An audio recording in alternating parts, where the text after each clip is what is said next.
What if the most powerful man in the Middle East vanished in a single second? On February 28, 2026, the world changed forever. For 37 years, Ali Khamenei ruled Iran with an iron fist. He was more than a president or a king. He was the supreme leader. He controlled armies, billions of dollars, and the lives of 80 million people. Then the sky over Tehran turned Israeli black. missiles struck 30 the missiles hit his high-security compound at once. In an instant, the center of the Iranian empire was gone.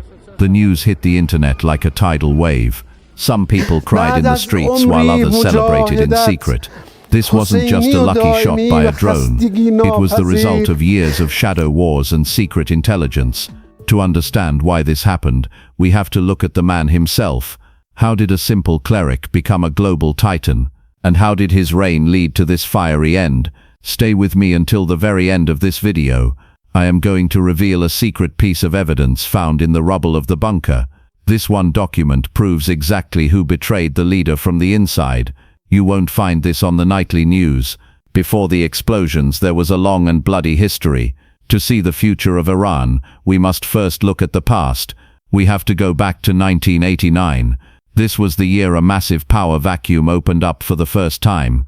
It was the year an accidental leader stepped out of the shadows to take the throne. This is the rise and the sudden violent fall of the last Ayatollah. How did a quiet man from a small town become the most powerful person in Iran? To understand the end, we have to look at the beginning. In 1989, the father of the revolution, Ayatollah Khamenei, passed away. The country was in a panic. No one knew who could possibly take his place. Ali Khamenei was the president at the time, but he wasn't the first choice for supreme leader. In fact, many senior religious leaders didn't think he was high-ranking enough for the job. He was a middle-level cleric, not a top-tier grand Ayatollah. But behind the scenes, a secret plan was moving. Powerful friends helped change the rules of the country just to fit him. They used a private letter and a few secret meetings to convince the voters. Almost overnight, the accidental candidate became the ultimate boss. People thought he would be a weak leader. They thought the more powerful politicians would control him like a puppet. They were very wrong. Khamenei was a master of the long game. He didn't use loud speeches or flashy shows of power. Instead, he built a web of loyal followers. He took control of the military and the secret police. He placed his friends in every high office. Slowly but surely, he pushed out anyone who disagreed with him. By the time the world realized what was happening, it was too late. The man who was supposed to be a temporary fix had turned himself into an unbreakable pillar.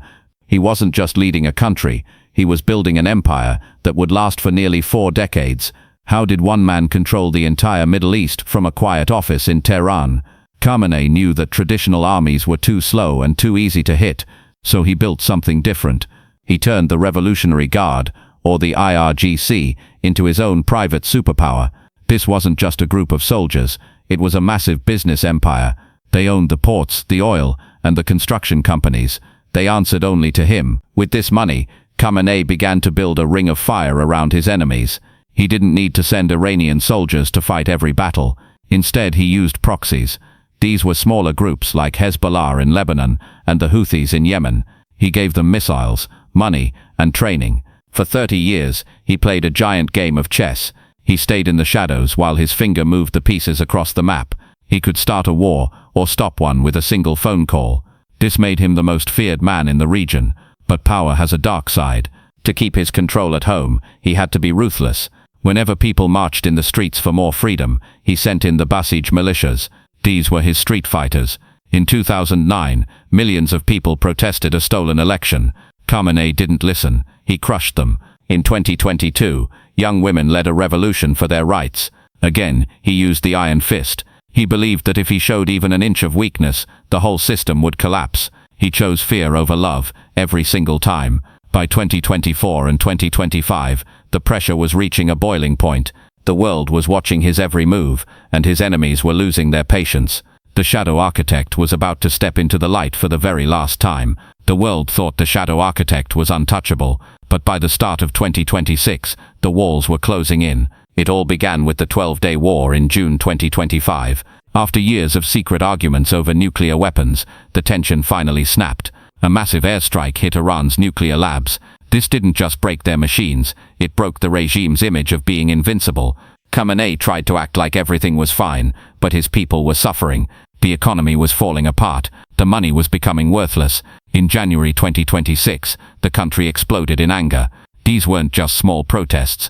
Over 100 cities rose up at once. It was the largest rebellion since the 1979 revolution. The government reacted with terrible violence. They shut down the internet and sent the military into the streets. Thousands of people were killed in just a few weeks. But this time, the fear didn't work. The people stayed in the streets. Khamenei was losing his grip on his own home. While the country was in chaos, his enemies were watching from above. The United States and Israel saw that the regime was distracted and weak. They began a massive military buildup in the Middle East. They called it an armada. For the first time in decades, the secret intelligence agencies had a clear window. They used advanced satellites and spies inside the Iranian government to track Khamenei's every move. They knew exactly where he slept, what he ate, and who he talked to.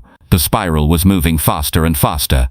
By the end of February, the old man of the mountain had nowhere left to hide. The end did not come in the middle of the night. It came in broad daylight. On the morning of February 28, 2026, Ali Khamenei was not hiding in a mountain cave. He was at his official residence in the heart of Tehran. He was meeting with his top advisors to discuss the war. He thought he was safe behind concrete walls and anti-aircraft guns. He was wrong. High above the clouds, 20 fighter jets were already in position. They weren't just carrying normal bombs. They were carrying 30 bunker busters, designed to drill through 60 feet of earth and steel. At 9:40 a.m., the ground in Tehran began to shake. It wasn't an earthquake. It was the sound of an empire being decapitated. The missiles hit the compound with perfect accuracy. One after another, they punched through the roof of the leader's private office. For several hours, there was total confusion. Iranian officials told the world that Khamenei was safe and sound. They said he had been moved to a secret location. But on the ground, the truth was visible. Satellite images showed the compound was nothing but a smoking crater. By the next morning, the lies stopped. State TV went black and then played funeral music. The government finally admitted it. The supreme leader was dead. He wasn't the only one. The strike also killed his daughter, his grandchild, and his top military generals. In just 48 hours, the entire brain of the Iranian government had been wiped out. Millions of people watched their screens in shock. A man who had ruled for nearly 14,000 days was gone in less than 10 seconds. The vacuum he left behind was terrifyingly large. With the leader gone, the empire is now a ship without a captain. For the first time in 40 years, there is no one man at the top. Instead, a small group of officials has formed a leadership council. This includes the president, the chief justice, and a senior cleric named Ali Reza Arafi. But they are not in total control. In the dark corners of the government, a civil war is starting. Some want Khamenei's son Mojtaba to take over. Others say that turning the country into a family dynasty is exactly what the 1979 revolution was supposed to stop. Meanwhile, the IRGC, the powerful military group, is tired of taking orders from clerics. They might decide to take the crown for themselves.